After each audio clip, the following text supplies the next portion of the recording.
Howdy folks, Dominic here. Today's episode is slightly out of order with recent tales.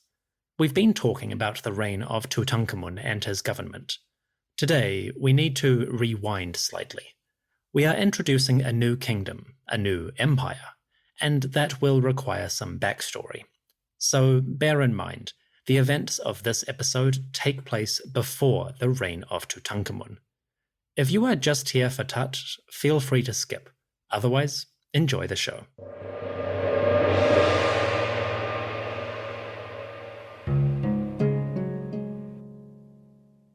Around 1355 BCE, a man in Lebanon put pen to tablet. He composed a letter to the Pharaoh of Egypt.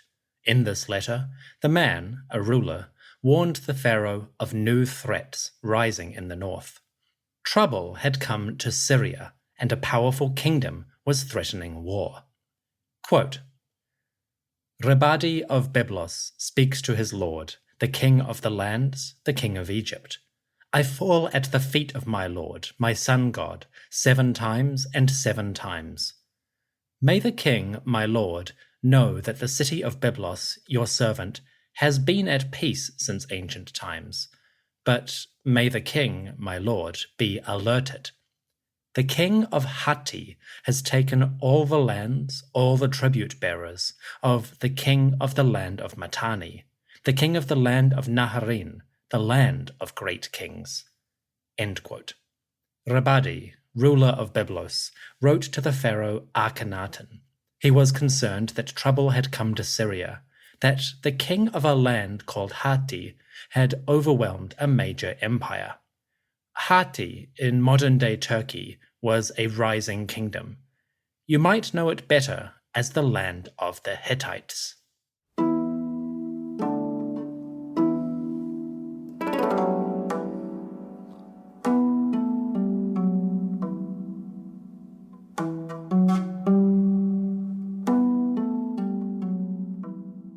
Hello everyone, and welcome back to the History of Egypt podcast. Episode 142b, The Deeds of the Hittites. Today, we take a trip beyond the borders of Egypt and its empire. We travel north, far from the Nile Valley, and we visit a land that, today, is part of the countries Turkey and Syria. We are going to the Kingdom of the Hittites. The Hittites are a famous group in ancient history. They waged war against great powers like Egypt and Mitanni. They traded and dealt with the peoples of Canaan, Syria, Cyprus, and Greece, and they left an enduring mark on the landscape and peoples of their realm. Today, I want to introduce the Hittites and cover their history before the reign of Tut'ankhamun. Hopefully, we can get a sense of what this kingdom was about. This episode comes to you on the offering plates of Connor, Alexander, and Teresa, who generously subscribed to the Patreon. Folks, you are too kind. I am sure that Amun-Ra and the storm gods of Hatti will bless you and look kindly on your deeds. To everyone listening, thank you for joining me. Let's go to a foreign land.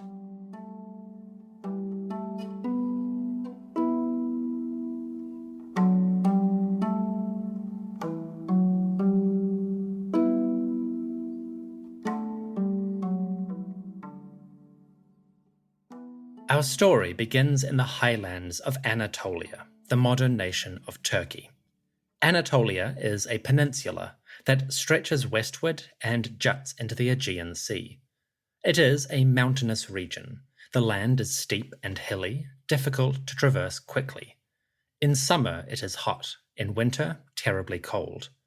The mountain peaks form high ranges that run from west to east. In between, river valleys and plateaux offer space for farming and settlements. In antiquity, this area was thick with forests, which was great for fuel and offered much to the early settlers. People have lived in Anatolia for thousands of years. You have probably heard of Çatalhöyük or Göbekli Tepe, the settlements where Neolithic humans built some of the earliest towns. Çatalhöyük and Göbekli Tepe are not Hittite settlements. They are much older, but they convey the basic point. Humans have lived here for a long time indeed. As I mentioned, Anatolia is mountainous. There are two great ranges running from east to west. These hills divide the landscape and make it difficult to move or settle in certain directions. As a result, the communities that lived in Anatolia tended to be isolated. They communicated, but formed their own centers. Over time, the peoples of this region developed a huge variety of languages and traditions. So, when we talk about ancient Anatolia or Turkey, we are speaking of a disparate, fragmented land. Unity was difficult and diversity was the default. Keep that in mind because it does influence the development of the Hittite kingdom. Over thousands of years, the peoples of Anatolia built small territories and states. The communities living on the coast were particularly lucky. They could access trade and communication with distant lands. So we start to hear about these kingdoms in the Egyptian records in the context of trade and tribute. The pharaohs and their officials would reference kingdoms in the south and west of Anatolia, the lands that connected with the sea and the trade. The Hittites were not one of these people. While the coastal settlements thrived, the Hittites emerged in the highlands. The kingdom of the Hittites formed in a region called Hatti. It is mountainous, with river valleys and plateaux. There are many settlements with diverse populations and traditions. The people themselves were probably a mix of various languages and groups, which makes it difficult to define the Hittites specifically. It is unclear where the Hittites come from originally. They might have entered Anatolia from other regions, migrating or invading. Or they could be natives who developed a distinct identity. There is no consensus just yet among academics. Scholars looking at language, DNA, and archaeology have put forth several arguments, but it seems that no one has managed to solve every problem about the Hittite origins. So the background of the Hittites is still a matter of debate. Fortunately, they did not seem to care that much. The Hittites did not call themselves Hittites. That term comes from the Bible. Instead, the Hittites said that they were, quote, the people of the land of Hatti. In other words, they were more interested in their land, their place, the region that they lived. That was their point of reference. So the academic debate is academic. The ancients called themselves people of the land of Hatti. This would be the basis for the Hittite kingdom. The kingdom of the Hittites first emerged around 1670 BCE. Right from the start, it was a successful state. The early Hittite monarchs led expeditions to conquer new lands. They expanded their territory, captured wealth, and acquired new subjects. They built a capital city called Hattusa, a magnificent town that would become a crown jewel of the region. Hattusa, modern Bogazkoy, is one of the ancient world's great capitals. So the first generations were active and accomplished. They had successes early on, and this encouraged them to even larger deeds. Before too long, the kings of Hatti started to look out of their regional homeland. They looked beyond the mountain ranges and sought new lands to conquer and subdue. Pretty soon, the Hittites marched out of Anatolia and entered the lands of Syria. In the process, they made a stunning entrance onto the world stage.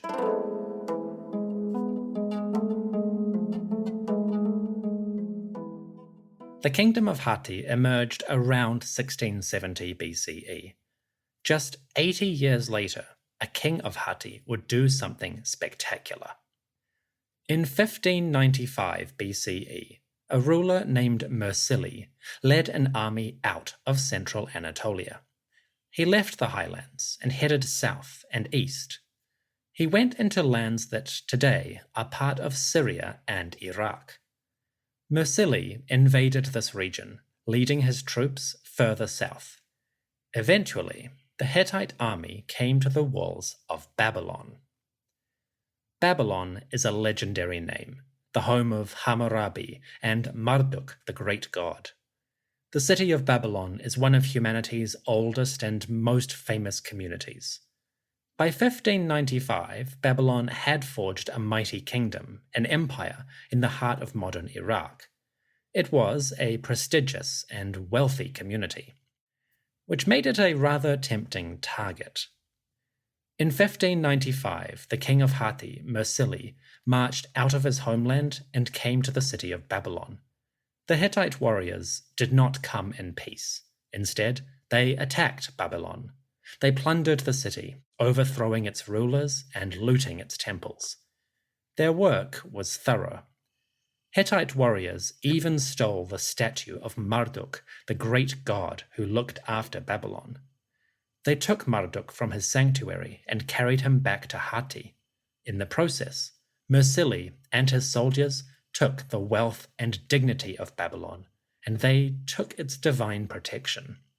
Marduk, the great god, was now a prisoner of Hatti. The deeds of Mursili resonate even today.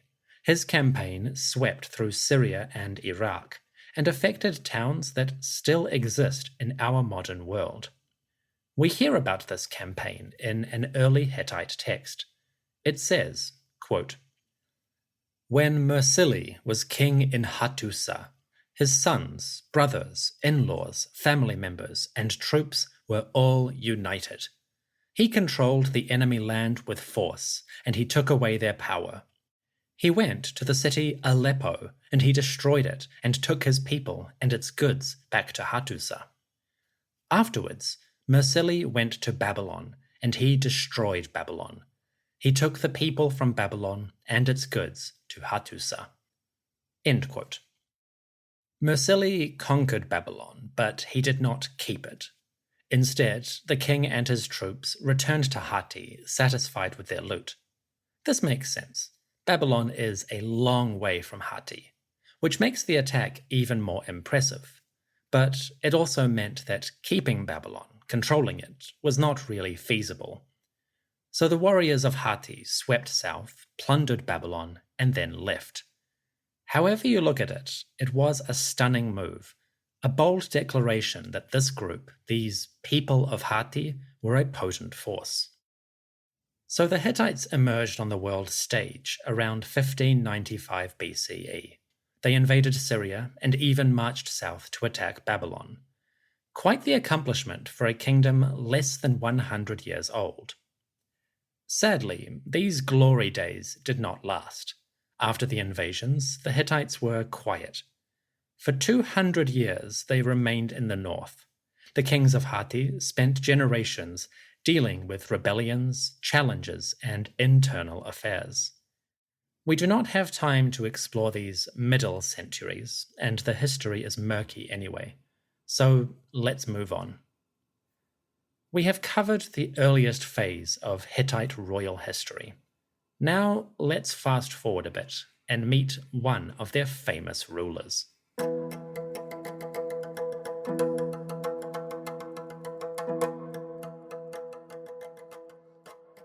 We fast forward to 1360 BCE, approximately.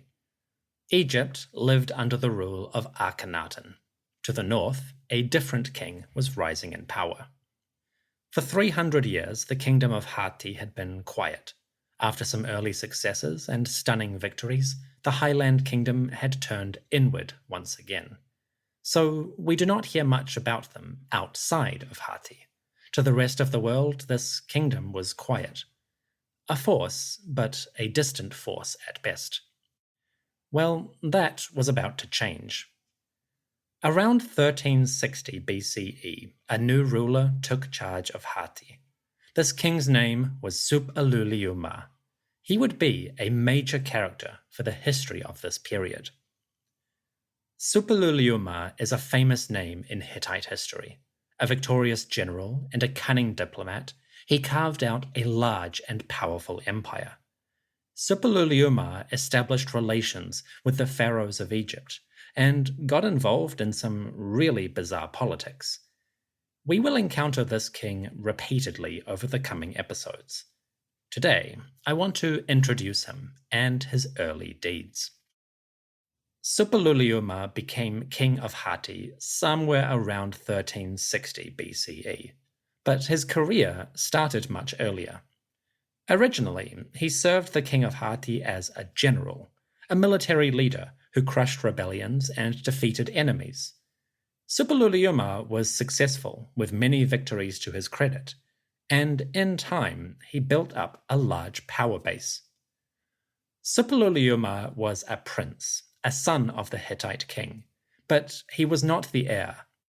Instead, his elder brother Tut'ankhamun was the favored son. When their father died, it was Tut'ankhamun, not Suppiluliuma, that became king. For a while, things were fine, but then Suppiluliuma upset the equation. He rebelled against his brother, and he led a coalition of warriors to seize the throne.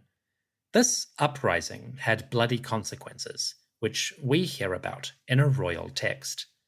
Quote, Tut'ankhamun was master of the land of Hatti, and the princes, the lords, the commanders of the thousands, the officers, all the soldiers, and all the charioteers swore allegiance to him.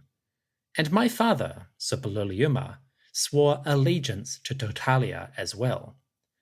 But my father wronged Tut'ankhamun by rebelling, and all the princes, the noblemen, the commanders of the thousands, and the officers of Hatti went over to my father.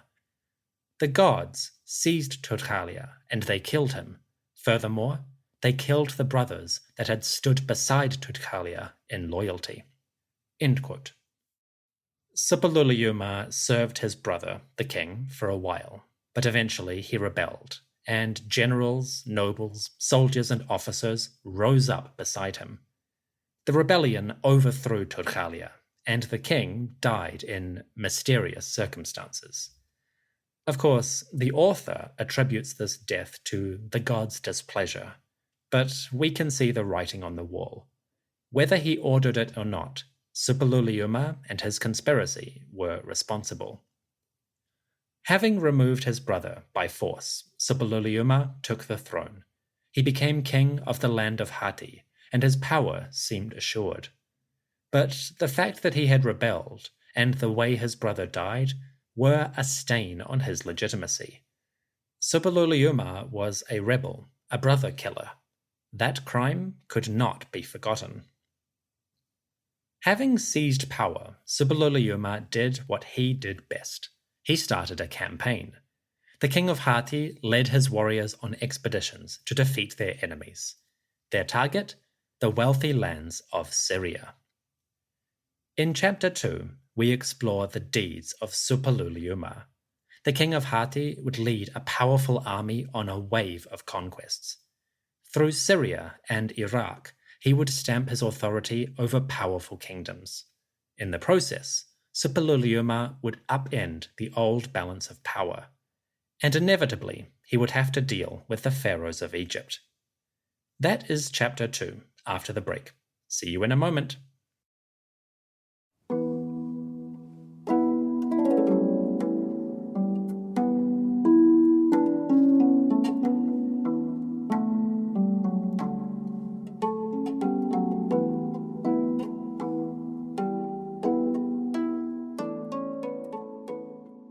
Chapter 2.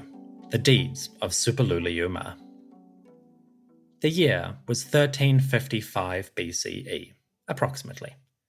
In the northern highlands, the Kingdom of Hatti had a new ruler. Suppiluliuma had taken power. Now, he would make his mark on the world beyond his borders. To begin, he would carve up the lands of Syria.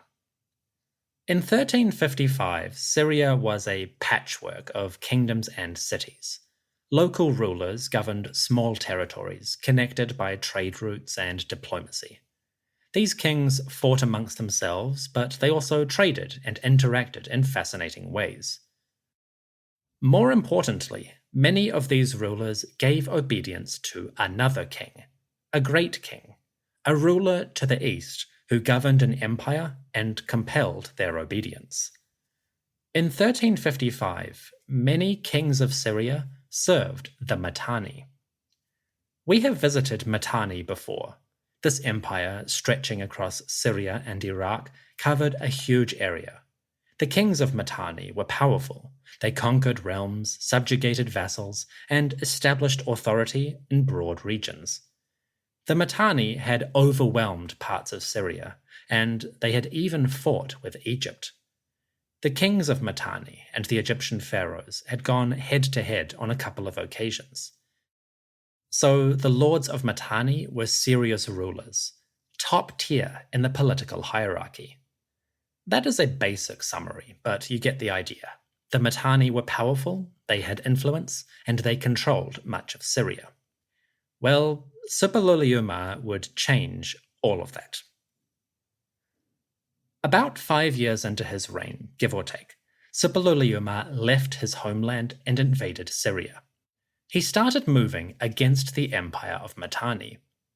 Suppiluliuma and his soldiers, the warriors of Hatti, poured into the Syrian highlands.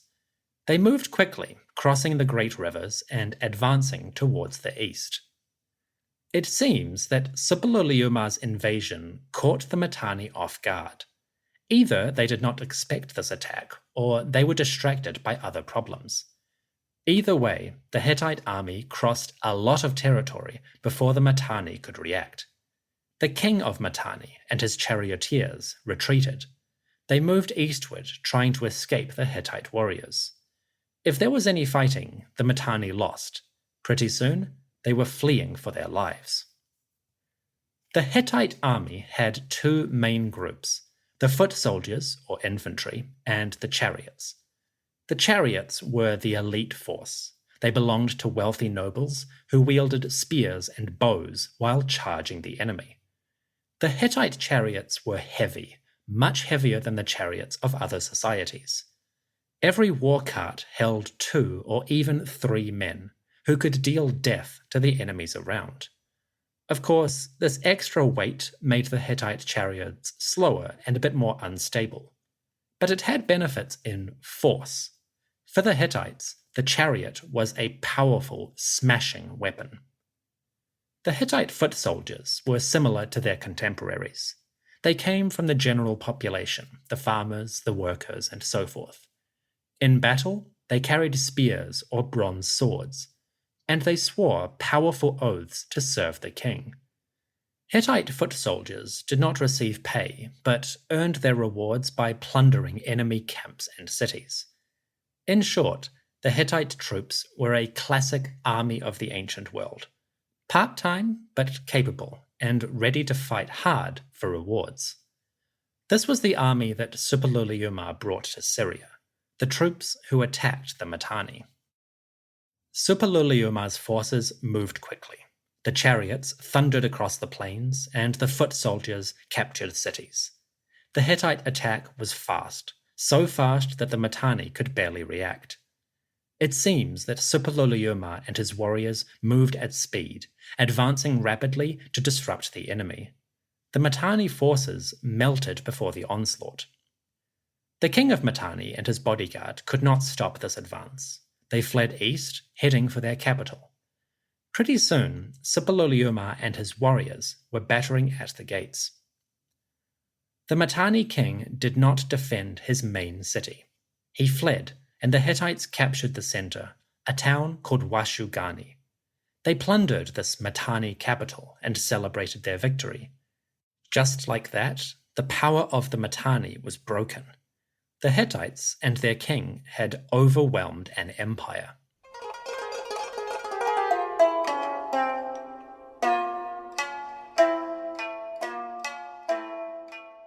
As the Hittites rejoiced, the Mitanni were in disarray. Their king, named Tushratta, had failed in his role. Ideally, Tushratta should repel all enemies and protect his land and people. Clearly, the gods had forsaken this king. As a result, Tushratta's days were numbered. As the Hittites captured his capital city, Tushratta fled east. Along the way, the king of Mitanni found himself isolated and alone. Soon, things took a turn for the worse. Having failed, Tushratta eventually faced a rebellion. His courtiers, led by one of his sons, turned on the king. They assassinated Tushratta and elevated the son to the kingship. In the process, the last great king of the Mitanni fell. Tushratta's reign ended in blood and failure. As a result, the empire he had commanded now faded. The Mitanni's supremacy was ending. The Hittites were rising.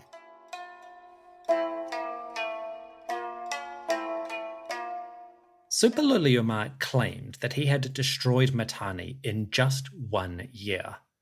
A single campaign from the north to the south overwhelmed the enemy and destroyed its capital. In a way, Suppiluliuma's attack was a parallel to the deeds of his ancestor. Mursili had destroyed Babylon in a single campaign. Now, Suppiluliuma matched that against the Mitanni. According to him, he now deserved the title of Great King, Sarkush Hasus. The fall of Mitanni is a dramatic event in the history of this region. On the one hand, it's quite shocking.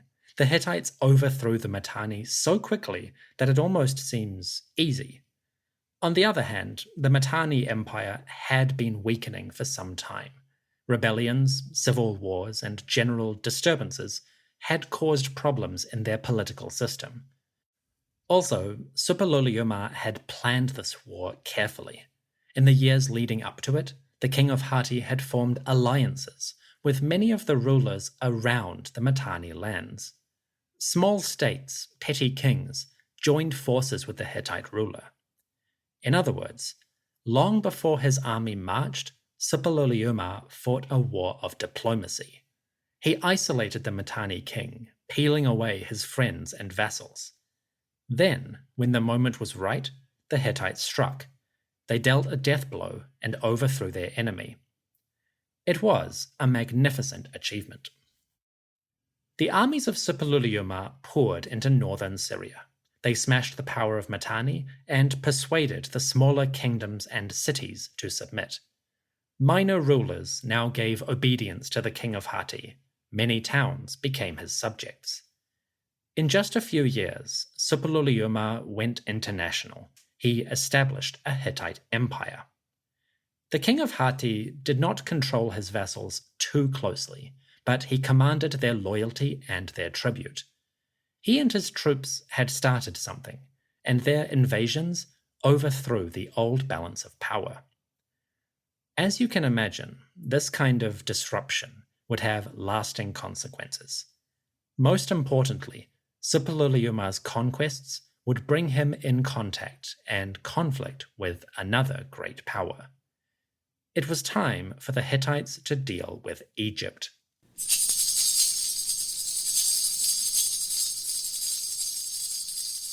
We do not know when exactly the Hittites first met the Egyptians. Our earliest records come from the diplomatic archives, when the king of Hatti and the pharaoh of Egypt corresponded. A letter from the Amarna archive records the communications between Suppiluliuma and Akhenaten. These two rulers spoke to one another via messenger, and in the process, they set the stage for the relationship between two great powers. It got off to a bad start. One of the letters is from Suppiluliuma, addressed to the pharaoh. It is not entirely clear which pharaoh specifically, but in the context, it is probably Akhenaten. The letter is a response to an earlier message, which the pharaoh had sent to the Hittites. We do not have that original letter, just Suppiluliuma's reply. But from the context, it seems like the king of Egypt and the king of Hatti did not have a good relationship. Right from the start, we see these two men arguing. The letter conveys the anger of Suppiluliuma. Apparently, the king of Hatti had corresponded with the pharaoh, and when the pharaoh replied, Suppiluliuma took offense to his words. The king of Hatti said, quote, "Thus speaks the son, Suppiluliuma, the great king, the king of the land of Hatti, speaking to Huria, king of the land of Egypt, my brother. It is well with me. With you, my brother, may it be well also. With your wives, your children, your officials, your troops, your horses and your chariots, within your land, may it be very well. My brother, regarding your tablet that you sent to me, why did you emphasize your name above my name? And who ruined this good relation between us? Is this the polite way of doing things? My brother, did you write to me concerning peace between us? If so, why did you exalt your name above mine? Am I considered to be like a corpse? End quote. Ooh, Suppiluliuma was not happy. It seems that the pharaoh had written to him previously, but in that message, the king of Egypt named himself above the king of Hatti. In other words, the pharaoh prioritized his own name before that of Suppiluliuma. This was a problem. In ancient diplomacy, and modern, the language was important, and the order in which you addressed someone could communicate the attitude you had towards them. Apparently, the pharaoh had put his own name first, which indicated that he was superior. Suppiluliuma took offense to that. He was a great king, king of the land of Hatti. No one spoke to him like a subject. Nobody put Suppiluliuma in a corner. There are a couple of these letters surviving between Suppiluliuma and the pharaoh.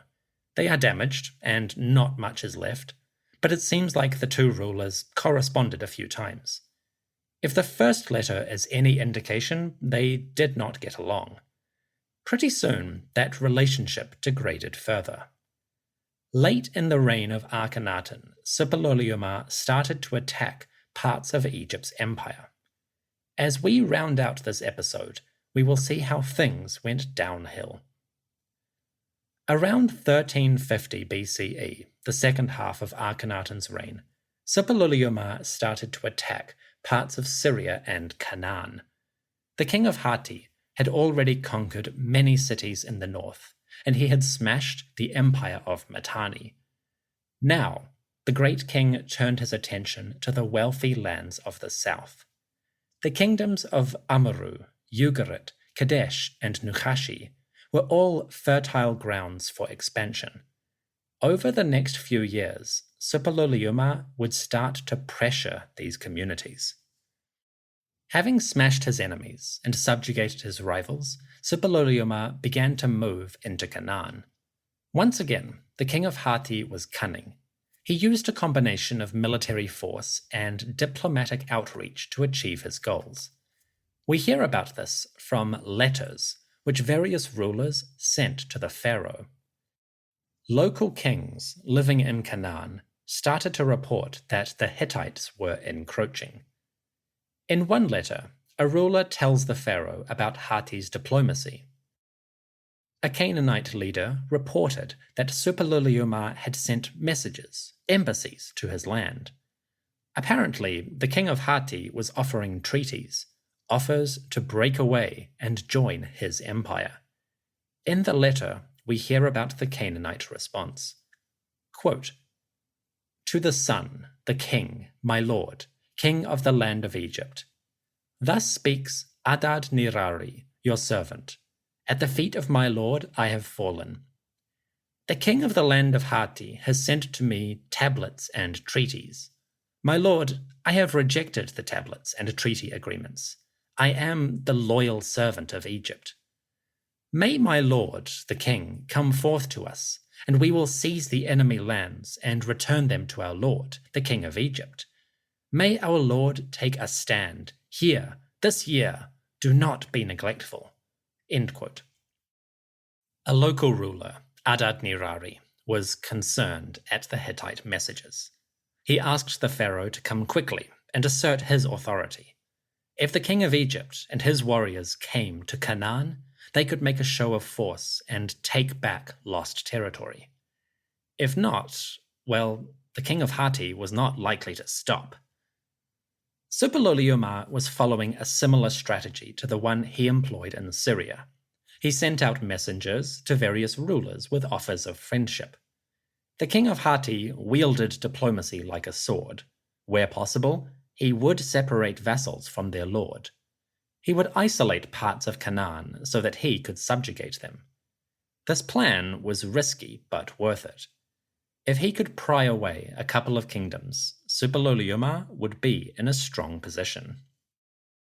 In the later years of Akhenaten, Suppiluliuma began to encroach on the borders of the Egyptian Empire. He sent out diplomats and possibly soldiers to encourage some communities to break away and join him. We do not know exactly how the Egyptians responded, but there is some evidence to suggest that Akhenaten did plan to attack. A few letters from local rulers suggest that the Egyptians were planning a new campaign. The rulers mention stockpiling, gathering supplies, in anticipation of the pharaoh coming. It seems that this attack never happened. Chances are Akhenaten died before he could lead it. In other words, the Egyptians were preparing a counter-offensive, but at the very worst moment, their ruler passed away. So Suppiluliuma began to encroach on the borders of Egypt's empire, and to his good fortune, his advance coincided with a period of disruption. In other words, the king of Hatti began his expansions at exactly the right moment. As Akhenaten's health, maybe his mind, and eventually his reign failed, the king of Hatti was expanding and getting stronger. By the end of Akhenaten's reign, Suppiluliuma was in a powerful position. The problem of facing Suppiluliuma would fall to the next generation.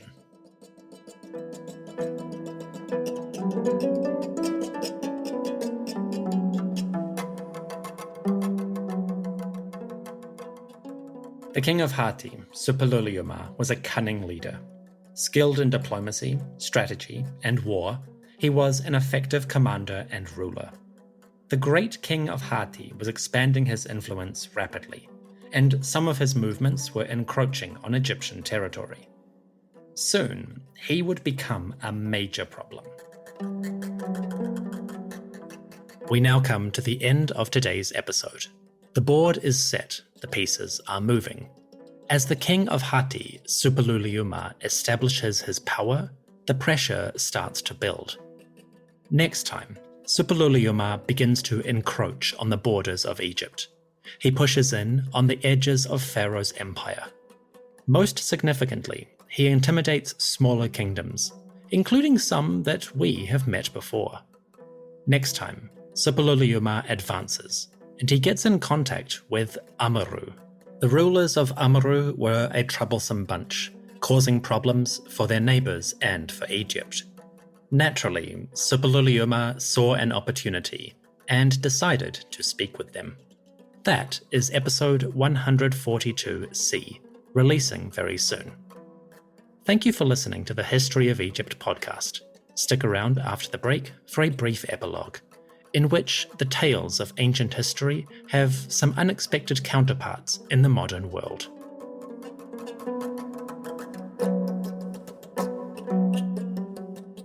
The History of Egypt podcast is supported by you, the listeners, and by my patrons. Special thanks must go to my priest-level supporters on patreon.com. Linda, Terry, TJ, and Jason have made offerings to the podcast that are far beyond my wildest dreams. Folks, thank you kindly. Your support keeps me fed and helps me prepare for our campaign against the Hittites. To everyone who has joined patreon.com, thank you very much. And to you who is listening, thank you for joining me.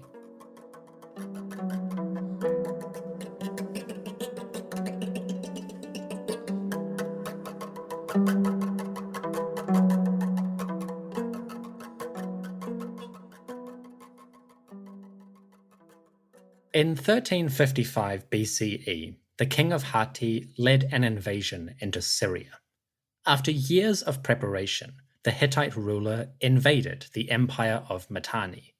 He struck quickly and took the Mitanni by surprise. In less than 1 year, Suppiluliuma smashed the power of that once mighty kingdom. More than 3,000 years later, another Mitanni would find himself fighting against an invasion. You see, in the year 2020, a colossal war broke out. It involved thousands of people and a lot of money. This war broke out in the arenas of a video game that has quietly been pumping out amazing stories. The game is called EVE Online. EVE Online is a massively multiplayer online game. Thousands of people join up to pilot spaceships around a fictional galaxy. This galaxy, New Eden, is divided between organizations run by the players. They battle it out for domination, stealing resources and using every trick in the book to gain an advantage. At a basic level, the game is a massive, complex society operating by its own rules, and featuring some amazing events. Treachery, sabotage, colossal battles all appear in the annals of EVE Online. At the time of recording, one of these events is unfolding in grand fashion. Strangely, it involves the Mitanni. I don't play EVE Online personally, but I enjoy reading about it. The news reports and blog posts make for great storytelling, and player videos of massive battles can be quite beautiful. Bearing in mind that I am a total noob, here is the basic situation. In mid-2020, a war started in EVE Online. Like the war between Hatti and Mitanni, this war was long in the planning. Preparations began as early as 2014, when a player decided that he would take revenge on his former employer. That employer was called the Mitanni, the leader of the game's most powerful faction. The player called the Mitanni has been a long-standing figure in the EVE Online community. I can only assume he got the name from the ancient empire, which is an interesting choice. The Mitanni are not the most famous of ancient societies. Maybe that was the point, something offbeat but catchy to the ear. Either way, the current Mitanni is doing a really good job at holding his empire. The war that started in mid-2020 was an all-or-nothing gamble. The attacking faction had one stated goal: to wipe out the Mitanni and his organization for good. In other words, thousands of players banded together to attack and hopefully destroy thousands more. On the surface, this might sound insane, or at least surprisingly intense. But EVE Online is that sort of game. It absorbs the players' interests and becomes a major part of their lives.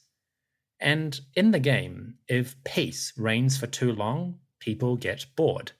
So when a new war started and promised to be galaxy-shattering in scope, many people were happy to engage.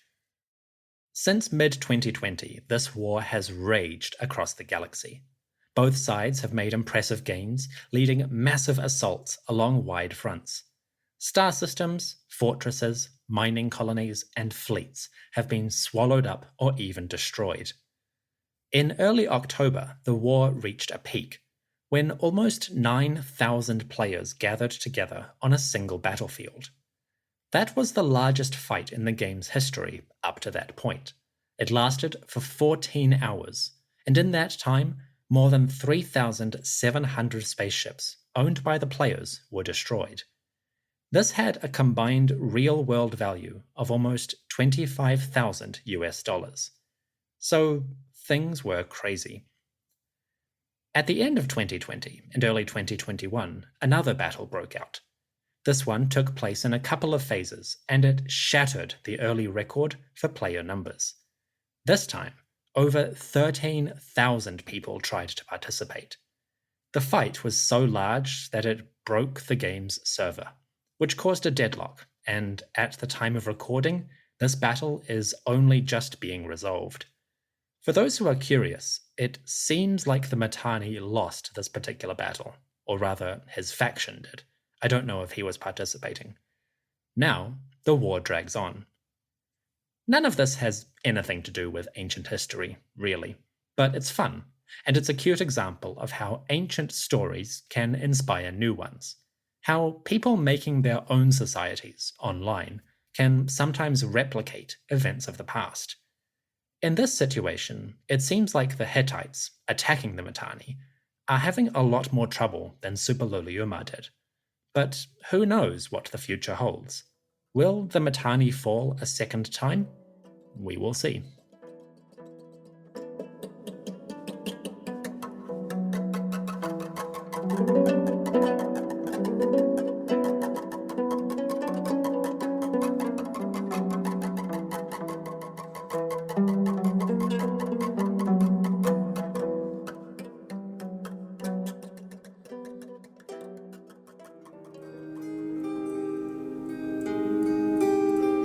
Spring, the time of year when a young man's fancy turns to one thing.